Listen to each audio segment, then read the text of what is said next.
You're listening to Two Bobs, conversations on the art of creative entrepreneurship with David C. Baker and Blair Enns.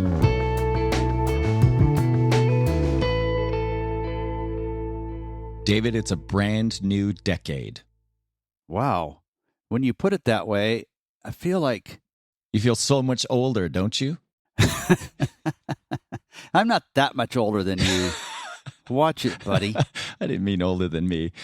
Hey, so we are revisiting a topic we previously did in the last decade. We did a podcast on how to disrespect account people, and you feel like we haven't disrespected them enough, so you want to revisit the topic. Is that correct? No, that's not correct. I think account people are amazing, but I keep running across my fine folk clients who just don't quite understand their value and what they do. And so actually this whole podcast is my quiet desire to slowly get out of consulting. So if we can just do... Just pull the plug, man. Rip the Band-Aid.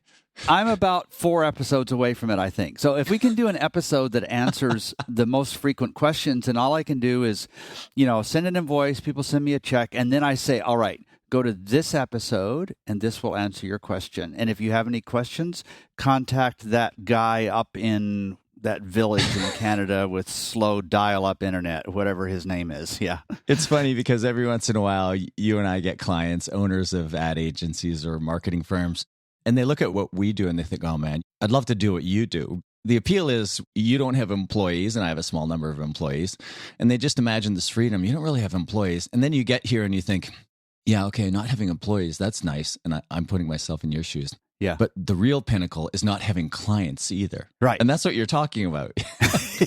Consulting without clients. All right. Okay. Now that we've unveiled the master plan of the Two Bobs podcast, let's get into this. But before we do, the last call I had before we broke for the holidays, I was talking to an agency principal, runs a really successful firm, 95 people in 4 offices in 4 countries. Their origins are in kind of app dev / production, maybe a bit of kind of UX. So really kind of production focused and development focused.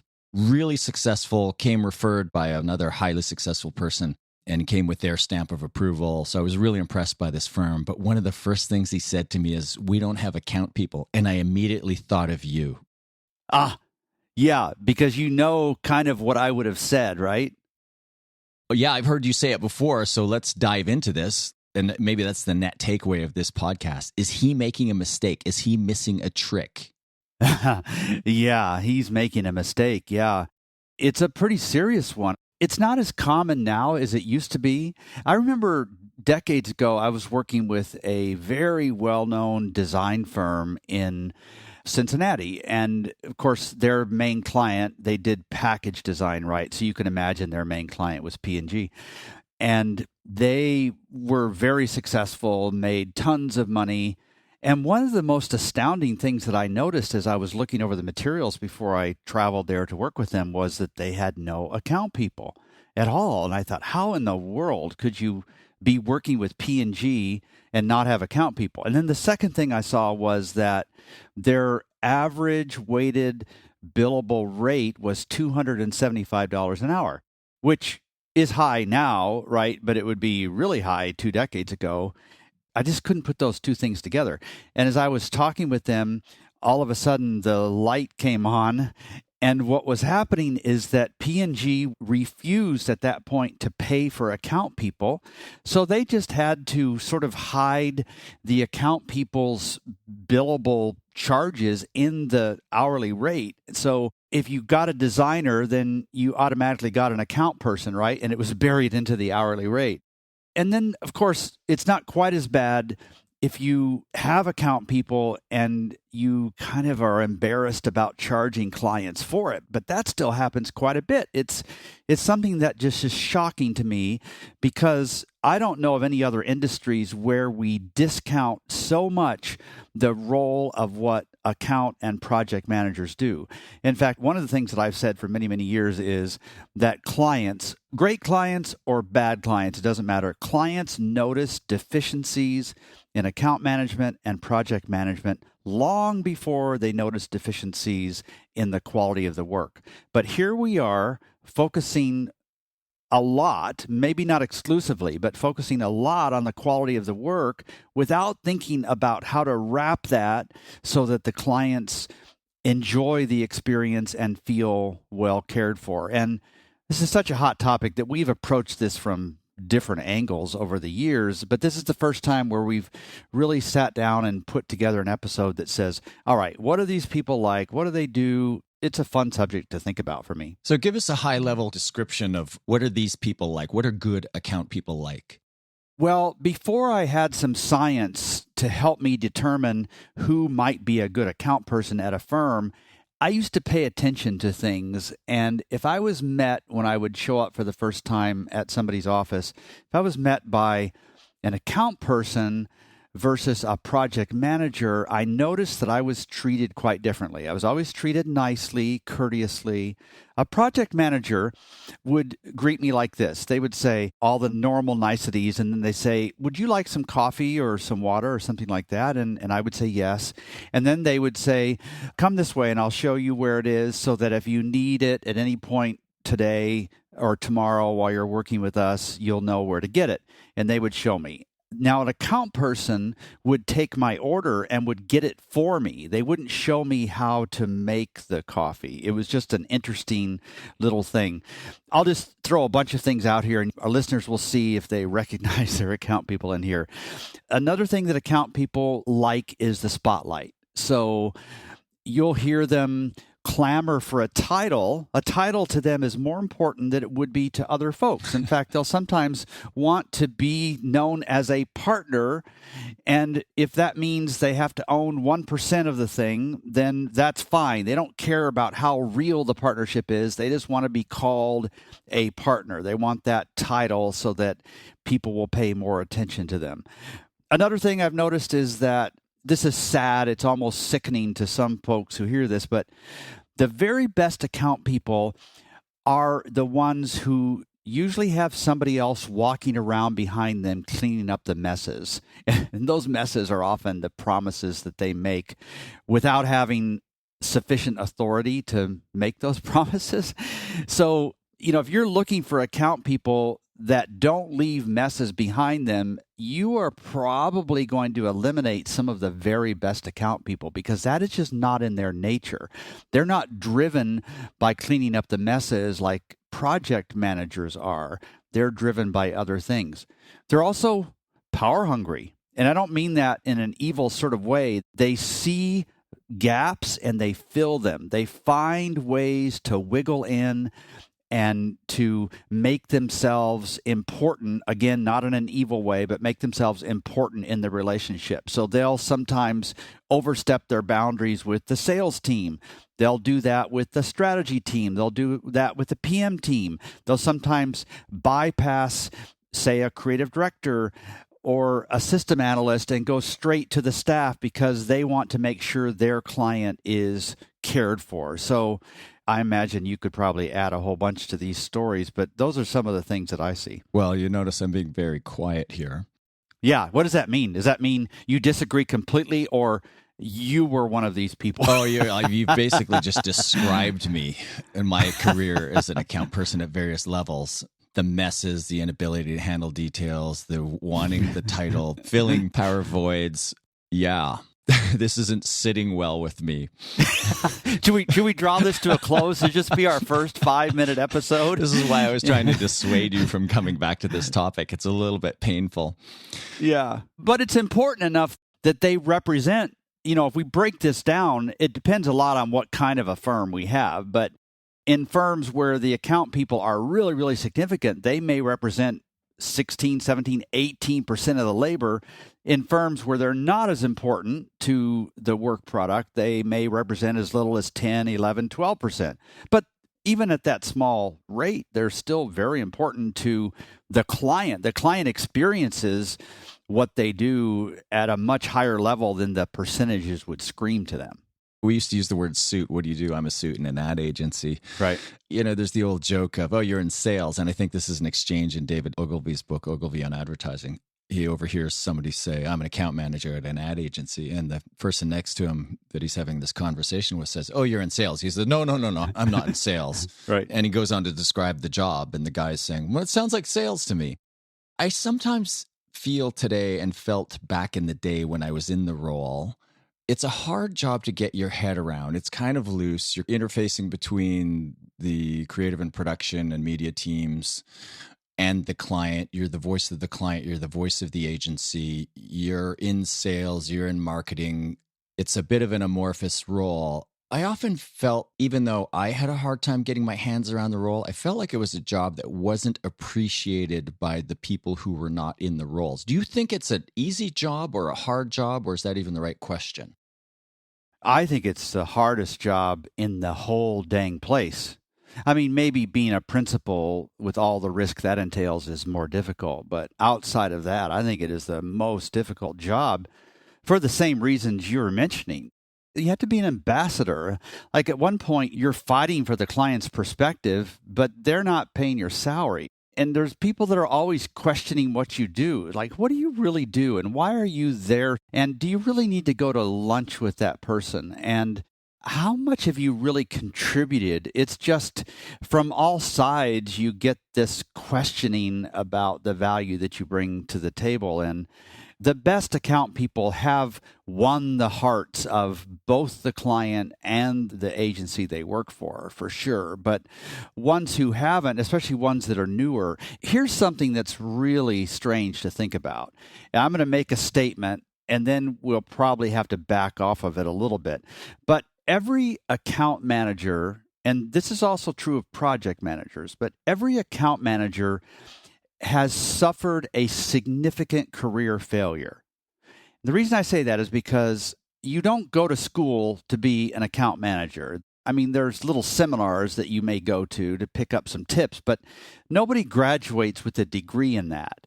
So they graduated with a degree in journalism or design or coding or something, and they weren't really great at whatever that was, but somebody along the way noticed that they were really good at managing the client relationships that they had as a part of their work. And so they slowly, or maybe even suddenly, but usually slowly, they diminished the technical role that this person brought to the table from their training, and they said, hey, you are amazing over here. And some of those people embraced it because it was also something that aged better as the years went by. And also they found more fulfillment in it. They felt like there was more of a career path. So that's, I think, where some of these seeds of doubt come from, because there is no training for it. And so because of that, we dismiss the role. We say, well, anybody can do it because nobody's ever had any training in it. That's where part of this comes from. I just so identify with this. And I think it's almost like, well, you don't quite have the hard skills or the technical skills to do these other jobs in the firm. Right. But boy, do you have the soft skills. So we're going to put you into account management. I just had this conversation with the son of friends of mine the other day in front of the parents. And the parents are quite successful, like technical people. They have hard skills. And I know they've kind of like worried a little bit about their son. They see him kind of drifting through life. I look at a guy and I think, man, you've got the best human skills I've seen in like top 1% easily. So I was giving him advice in front of his parents saying, you might not want to hear this, and your parents might not want to hear this, but it's really meant as a compliment. Man, you should think about going into sales. And I cringe at that, and everybody in the room cringes because there's the kind of dirty word associated with it. But when I think of sales at its highest level, and I would include account management in that, even though it's not just sales, what I was saying is I was just valuing his soft skills. And I think in a world of AI and robotics and reverting things to the lowest common denominator and getting machines to do the work, I think those soft skills, I just look at this young man, I think, man, these are really valuable. They're even more valuable when I was his age. So I think it is the right thing to kind of honor these skills, but they are kind of freaks, weirdos, and rejects from other roles in the firm, aren't they, in some way? They are, for sure. But those soft skills that they bring to the table, they're leadership skills. Yeah. That's why they tend to rise and fill vacuums, because the same skills that allow them to shine with clients are the same skills that allow them to gather the troops and inspire them and help move things through and get them done by certain deadlines and help the client, your desired future state, the phrase that's so important in the principles that you teach. These account people, it's second nature for them to help the client see that desired future state.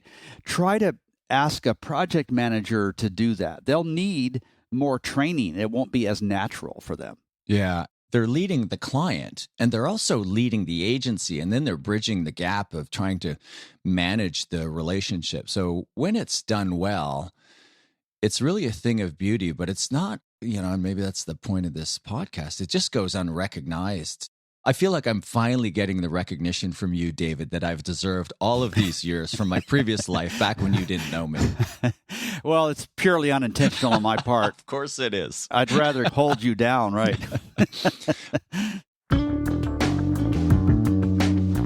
You're listening to Two Bobs, conversations on the art of creative entrepreneurship. Your hosts are David C. Baker of Recourses, author, speaker, and advisor to owners of expert firms, and Blair Enns of Win Without Pitching, the sales training and coaching program for creative entrepreneurs. For more information, go to twobobs.com. If you find this podcast helpful, please help us by telling a friend and rating us on iTunes. Thank you. Now back to David and Blair. All right. We've talked a little bit about the people themselves and a little bit about the job. Okay, what do these people do? Right.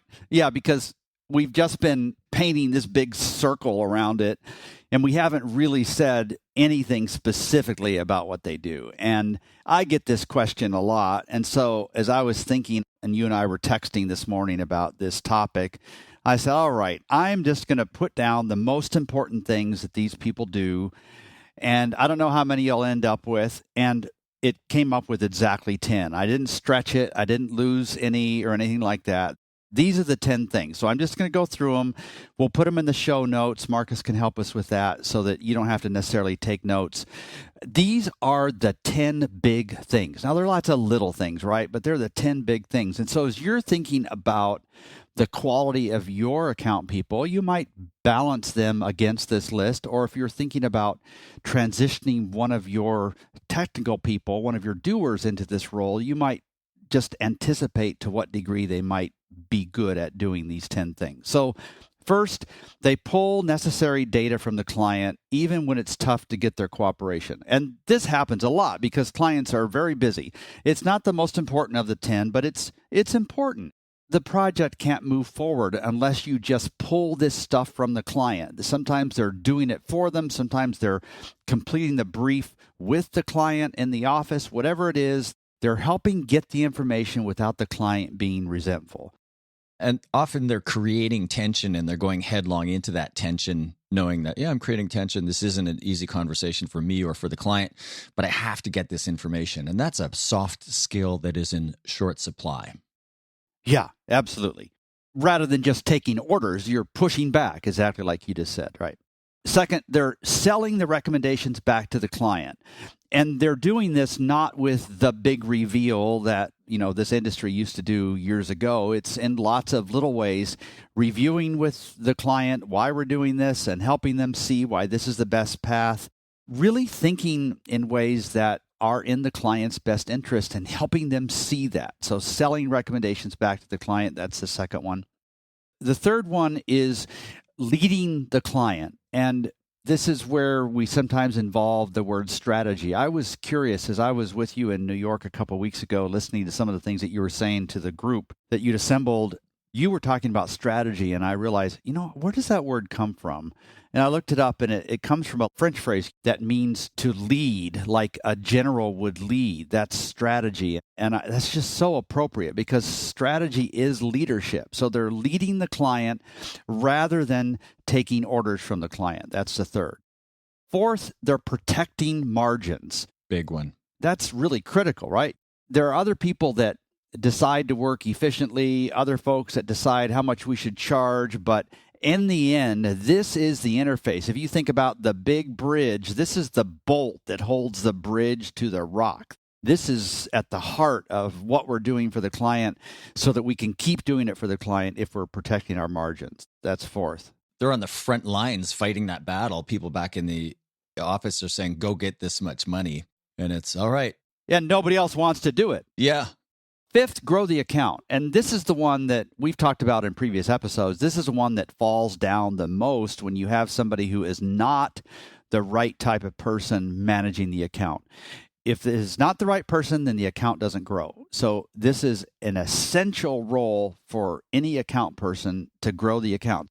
Which goes hand in hand with leading. Right. If you're good at leading the client, you're good at growing the account, or you tend to be. Yes, exactly. Some of this starts with having the right account to grow in the first place, which is not all the account person's role. But ideally, if the account doesn't grow, then it's usually the account person's role more than anything.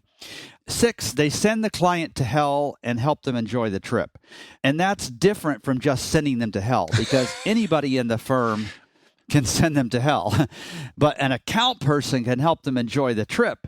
They feel like they're taking this medicine that they hate, but they're doing it willingly because it's good for them. I'm thinking about things like change orders and saying, nah, you really need to stretch. You need to spend this extra $135,000, and here's why. It's helping them see this and taking their medicine and not resenting it. That's the 6th one. I think it's Eleanor Roosevelt, her quote, the definition of a diplomat is somebody who can tell you to go to hell and have you think you'll enjoy the journey. That's what you're talking about here. I need to look that one up. Yeah, I didn't know that she said that.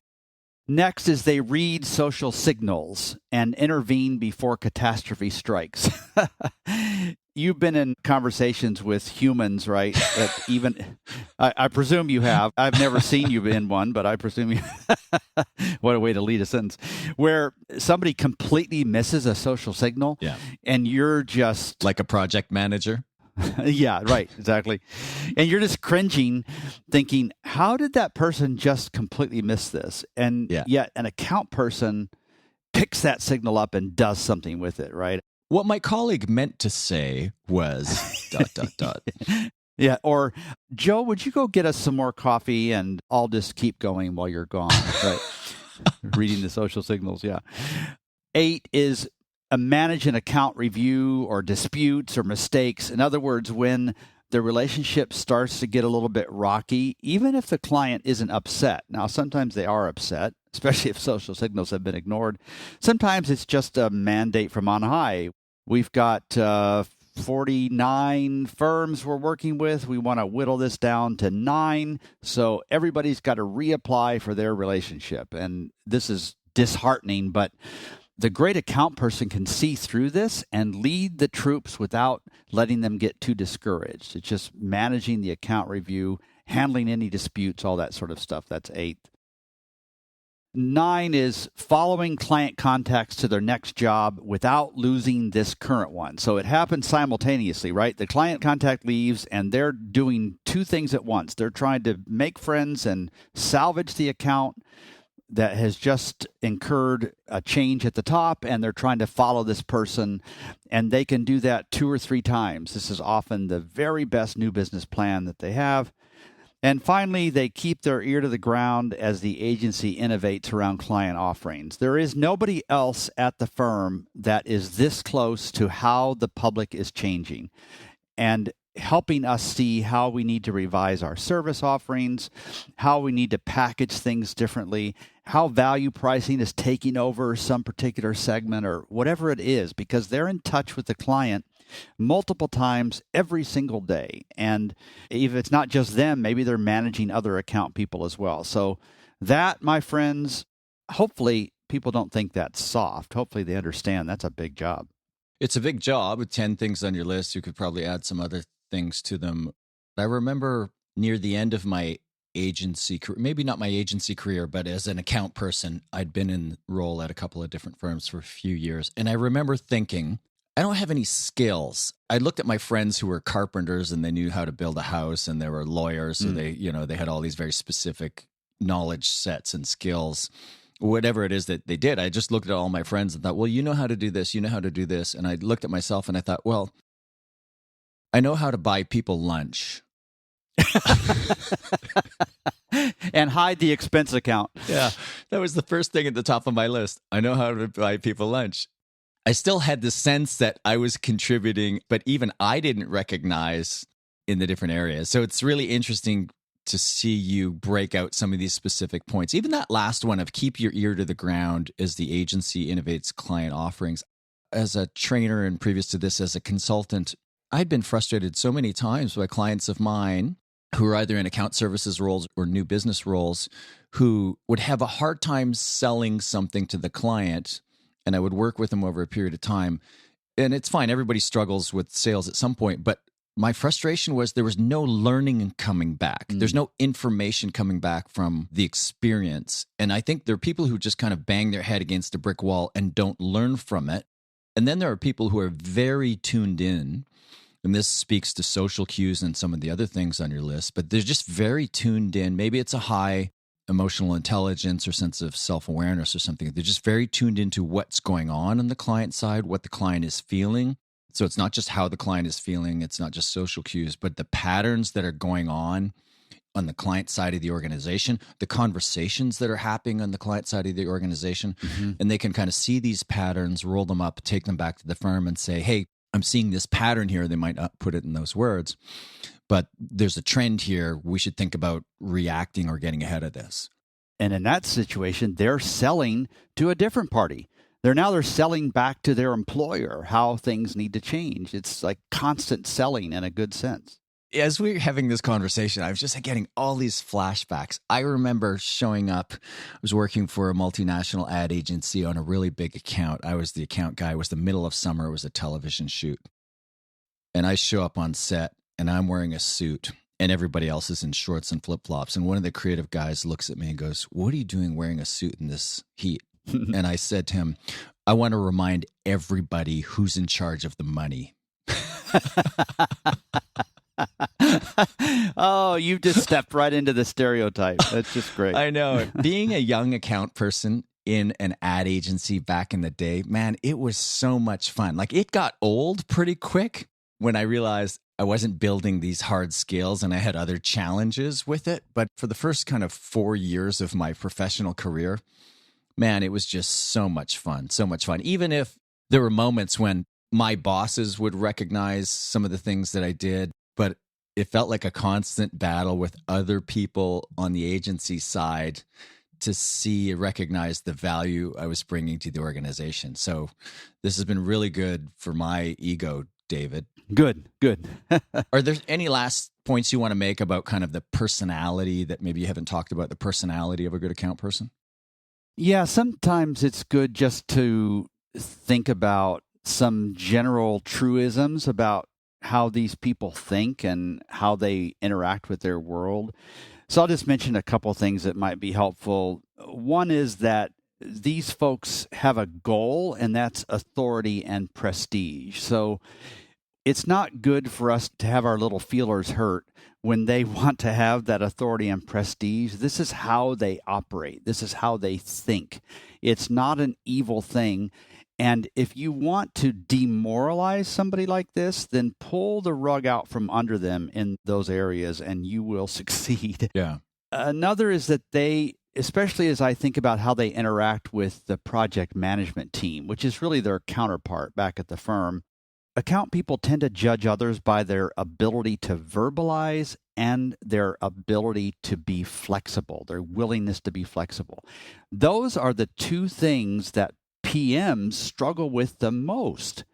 They struggle with thinking on their feet. They are typically using disc language. They are mid to high S people and high C people. Those folks don't verbalize on their feet very well.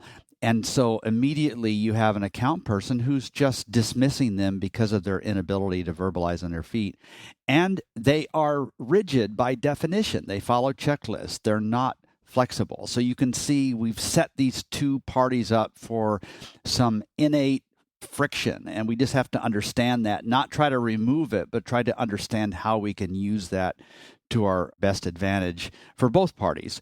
The other is that these folks tend to overuse enthusiasm, selling ability, and optimism. So we have to listen carefully without demoralizing them, but understand that it needs to be factored, it needs to be filtered a little bit.